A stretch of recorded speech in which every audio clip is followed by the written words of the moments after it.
जादुई गाउन की दुनिया।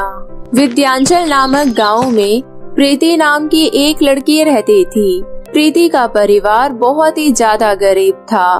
उसके पास 2 वक्त का खाना खाने के लिए पैसे भी बड़ी मुश्किल से जुड़ पाते थे।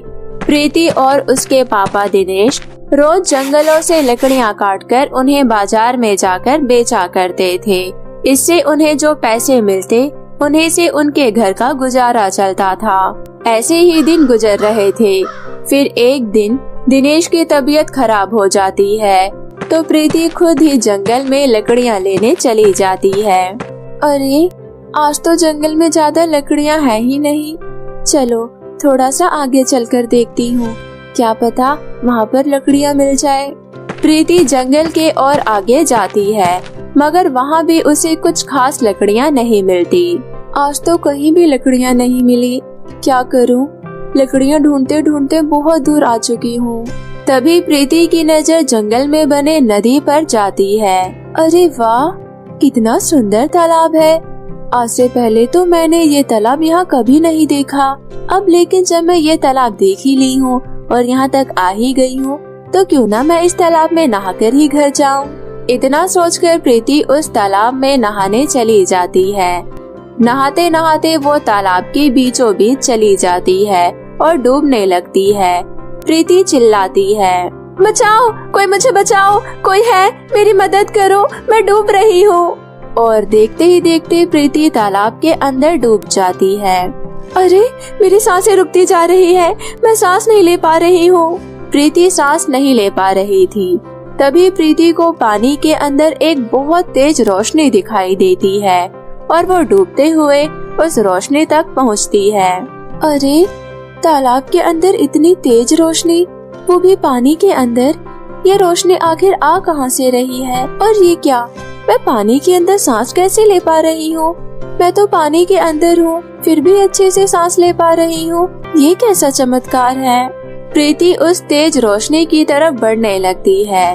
थोड़ी दूर जाकर प्रीति को एक बहुत बड़ा और बहुत ही सुंदर महल दिखाई देता है। अरे बाप रे, कितना बड़ा और इतना सुंदर महल, वो भी पानी में। प्रीति महल के अंदर चली जाती है और महल का नजारा देखकर चौंक जाती है।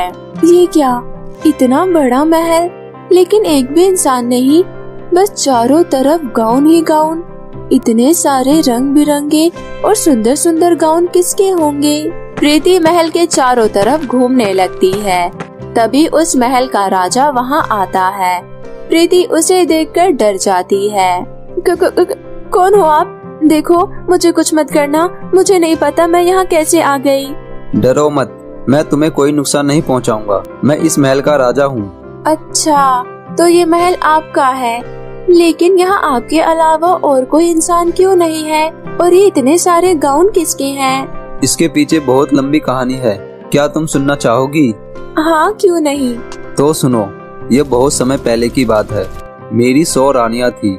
एक दिन मैं जंगल में शिकार करने गया था। मैं छिपकर शेर का शिकार करने वाला ही था कि तभी पीछे से एक शेर ने मुझ पर हमला कर दिया। तभी अचानक एक बहुत ही सुंदर युवती आई और उस शेरों से डटकर सामना कर मेरी जान बचाई। उसने दोनों शेरों को मार गिराया। वो बहुत ही सुंदर युवती थी। मुझे वह लड़की पसंद आ गई और मैं महल में वापस लौटा तो मैंने अपनी सभी रानियों को यह बात बताई। देखो रानियों, आज मैं शिकार करने गया था तो मुझे जंगल में एक लड़की पसंद आ गई और मैं इससे शादी करना चाहता हूँ। आप सभी रानियों मेरी शादी की तैयारी में लग जाओ। सभी रानियां तैयारियों में लग जाती है, लेकिन सबसे छोटी रानी सुभद्रा को राजा की शादी मंजूर नहीं थी। अब मैं राजा को और शादियां नहीं करने दूंगी। जैसे मेरे शादी के बाद इन सभी रानियों का प्यार कम हो गया, वैसे ही शादी के बाद राजा मुझसे भी प्यार कम कर देंगे। लेकिन मैं करूँ भी तो क्या, कैसे रोकूं इस शादी को? इसी सोच में सुभद्रा को पूरी रात नींद नहीं आई। तभी उसे एक जादूगरनी की याद आती है। सुबह होते ही छोटी रानी सुभद्रा जादूगरनी के पास जाती है। जादूगरनी जी, मुझे आपकी मदद चाहिए। इसके बदले में आपको जितना भी सोना, चांदी, हीरे, मोती, रुपया, पैसा जो चाहिए मैं सब कुछ देने के लिए तैयार हूँ। इतना सब कुछ देने के लिए तैयार हो? आखिर काम क्या है रानी जी? महाराज को एक और लड़की पसंद आ गई है और महाराज उनसे शादी करना चाहते हैं, लेकिन मैं नहीं चाहती कि महाराज अब और शादियां करें। आप कुछ ऐसा कीजिए कि महाराज उस लड़की से शादी ही ना कर पाए। ठीक है छोटी महारानी, मैं आज रात को अपनी तंत्र विद्या की पूजा करती हूँ, फिर कल आपको बताती हूँ। आप कल आइए मेरे पास।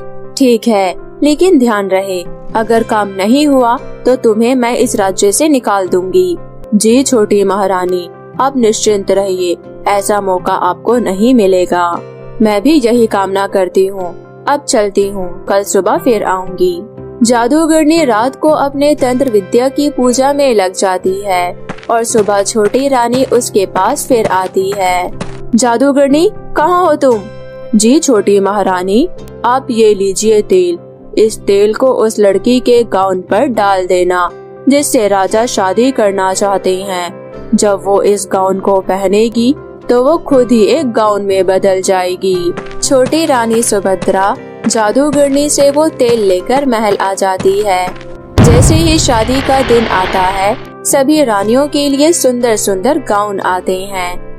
गाउन में सबसे ऊपर नई लड़की का गाउन रखा होता है जिससे राजा की शादी होने वाली थी। छोटी रानी गाउन को देखकर कहती है, ये सबसे ऊपर वाला लाल रंग का गाउन उसी लड़की के लिए जाएगा, इसी पर मैं तेल गिरा देती हूँ। फिर छोटी रानी सुभद्रा उस लड़की के गाउन पर तेल गिरा देती है। उधर जब उस लड़की को गाउन पहुँचता है और वो गाउन पहनती है तो वो खुद ही एक गाउन बन जाती है, लेकिन उसके साथ साथ महल की सभी रानियां भी एक गाउन बन जाती है। ये सब देखकर राजा बोलता है, अरे ये सब क्या हो रहा है? ये सारी रानियां गाउन में कैसे बदल गई? ये सब क्या हो गया? राजा बहुत डर जाता है और वो जादूगरनी के पास जाता है। जादूगरनी, मेरे सभी रानियां पता नहीं कैसे गाउन में बदल गई। अब आप ही मेरी मदद करो ताकि मेरी रानियां पहले जैसे हो जाए। महाराज, ये सब आपकी छोटी रानी सुभद्रा की वजह से हुआ है, पर मेरी जादूगरनी बहन मंडोना ने धन के लालच में उसकी मदद की थी। फिर जादूगरनी की बहन रूपा ने महाराज को सब बातें बताई। ये सब सुनकर महाराज को बहुत गुस्सा आया और वो बोले, कहाँ है वो दुष्ट जादूगरनी? हम उसे नहीं छोड़ेंगे। महाराज, जब उसने सुना कि सभी रानियां गाउन बन गई है तो मेरी बहन मंडोना डर के मारे ये राज्य छोड़कर भाग गई है। अगर रानी तेल लेकर गई थी तो उस तेल का असर सब गाउन पर कैसे हो गया? महाराज, ये तो मुझे भी नहीं पता। रुको, मैं अभी अपने जादू से पता लगाकर आपको बताती हूँ। फिर जादूगरनी रूपा अपनी शक्तियों से पता लगाती है। छोटी रानी से एक गलती हुई है जिस वजह से आपकी सभी रानियां भी गाउन बन गई है। कैसी गलती? महाराज, सभी रानियों के गाउन एक साथ रखे थे। नई लड़की का गाउन सबसे ऊपर रखा था। छोटी रानी ने तेल उस गाउन पर डाला तो वो तेल गिरकर सभी गाउनों पर चला गया और उस तेल का असर सभी गाउनों पर भी हो गया, जिससे आपकी सभी रानियां भी गाउन बन गई। तो अब इसका क्या उपाय है? मेरी रानियां अब वापस अपने रूप में कैसे आएगी? अब तो कोई साफ, सच्चे और अच्छे ईमानदार इंसान ही आपकी रानियों को ठीक कर सकता है, लेकिन हाँ, उस इंसान को खुद आपके महल तक चलकर आना होगा। आप उसे खुद नहीं बुला सकते। लेकिन वह इंसान सभी रानियों को कैसे ठीक करेगा? वो इंसान आपके महल में आकर आपके दरबार के सामने जल कुंड में जो गुलाब के फूल लगे हैं, उस कुंड में से पानी लेकर उस गुलाब के फूल से सभी गाउनों पर छिड़केगा तो सभी रानियां अपने असली रूप में आ जाएगी और बाद में वो गुलाब का फूल एक जादुई गाउन बन जाएगी। फिर आप वो जादुई गाउन उसे इंसान को दे देना। राजा सोच में पड़ जाता है। उसे देखकर जादूगरनी कहती है, अब क्या सोच रहे हैं महाराज? मैं सोच रहा हूँ, ऐसे तो पता नहीं वह इंसान कब तक आएगा। महाराज, आप निश्चिंत रहिए। जिस दिन सभी ग्रहों की शुभ दृष्टि आप पर रहेगी, वो दिन उसी दिन आएगा। आखिर वह दिन कब आएगा? 100 साल बाद। क्या 100 साल बाद? तब तक तो मैं बिल्कुल बूढ़ा हो जाऊंगा और शायद मर भी जाऊंगा। नहीं महाराज, आप गुलाब के कुंड का पानी पी लेना, उससे आपकी उम्र जितनी है उतनी में ही थम जाएगी और वक्त भी। जिससे और बाकी राज्य के सभी लोग प्रतिमा बन जाएंगे। तब तक मैं इस महल में अकेला कैसे रहूंगा? इसमें तो मैं कुछ नहीं कर सकती महाराज। इतनी रानियां होने के बावजूद भी आप शादी पर शादी करते जा रहे थे। आपने अपनी सभी रानियों का दिल दुखाया है। इसका पश्चाताप तो आपको करना ही पड़ेगा। अगर ऐसा है तो ठीक है, मैं इंतजार करने के लिए तैयार हूँ। बेटी, यही है इस गांव का राज, और मुझे लगता है कि तुम ही वह इंसान हो। तुम ही मेरी रानियों को असली रूप में ला सकती हो। इसके बदले मैं तुम्हें सोना, चांदी, हीरे, मोती, तुम जो मांगोगी मैं तुम्हें सब ला कर दूंगा। मुझे इन सब की कोई जरूरत नहीं है। अगर मुझसे आपके इतने सालों की परेशानी दूर होती है तो मेरे लिए इससे खुशी की बात और क्या हो सकती है। लेकिन मैं ये सब करूँगी कैसे? बेटी चलो, मैं तुम्हें जलकुंड दिखाता हूँ। राजा प्रीति को लेकर उस जलकुंड के पास जाता है। बेटी, अब इस गुलाब के फूल को तोड़कर इस कुंड से पानी लेकर सभी गांवों पर छिड़क दो। नहीं महाराज, अभी रात हो गई है और रात को पौधों को नहीं तोड़ते। आप सुबह होने दो, मैं सुबह होते ही फूल से जल छिड़क दूंगी। ठीक है, जैसी तुम्हारी इच्छा। इतना सालों तक इंतजार किया, एक रात और सही। फिर अगले दिन राजा और प्रीति उस जल कुंड के पास जाते हैं। फिर प्रीति उन जल कुंड से गुलाब का फूल लेकर सभी गांवों पर छिड़क देती है। देखते ही देखते सारे गांव रानियों में बदल जाते हैं और प्रीति के हाथ में गुलाब वाला फूल गाउन में बदल जाता है। बेटी, यह जादुई गाउन है। जादूगरनी ने कहा था कि यह फूल जादुई गाउन बन जाएगा। बेटी, इस गाउन को तुम रख लो। तुम्हारा बहुत बहुत धन्यवाद। तुमने इस गाउन की दुनिया को फिर से इंसानों की दुनिया में बदल दिया। मैं तुम्हें बता नहीं सकता तुमने मुझे कितनी बड़ी खुशी दी है। बेटी, तुम यह फूल का बना गाउन अपने साथ अपने घर ले जाओ। यह तुम्हारी बहुत मदद करेगा, ऐसा उस जादूगरनी ने कहा था। लेकिन महाराज, अब मैं यहाँ से जाऊंगी कैसे? मुझे तो रास्ता भी नहीं पता। हा हा हा। बेटी, अब तुम्हारे हाथ में है ना ये जादुई गाउन। इसे कहो, यह तो तुम्हें पल भर में घर पहुँचा देगा। सच में? हाँ, सच में। जादुई गाउन, चलो मुझे तालाब के ऊपर पहुंचा दो। इतना बोलते ही पल भर में प्रीति तालाब के बाहर होती है। अरे वाह, ये तो सच में ही जादुई गाउन है। फिर प्रीति खुशी खुशी अपने घर पहुंचती है। घर पर प्रीति की माँ उसका इंतजार कर रही थी। प्रीति के हाथ में गाउन देखकर उसकी माँ गाउन के बारे में पूछती है। फिर प्रीति अपनी माँ को सब बताती है। उसकी माँ भी ये सुनकर बहुत खुश हो जाती है और अपनी बेटी को शाबाशी देती है। अब प्रीति के हालात बहुत सुधर गए थे।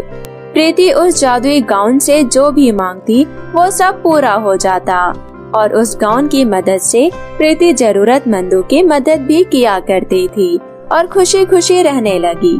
तो मेरे प्यारे दोस्तों, कैसी लगी आपको मेरी ये कहानी? मुझे कमेंट करके जरूर बताएं और इसे अपने दोस्तों के साथ भी शेयर करें। और हाँ दोस्तों, अगर आपने अब तक मेरे चैनल को सब्सक्राइब नहीं किया है तो जल्दी से नीचे लाल बटन दबाकर अभी सब्सक्राइब कर ले। तो मिलती हूँ मैं आप सभी से फिर किसी नई कहानी के साथ। तब तक आप अपना ध्यान रखें। बाय बाय दोस्तों।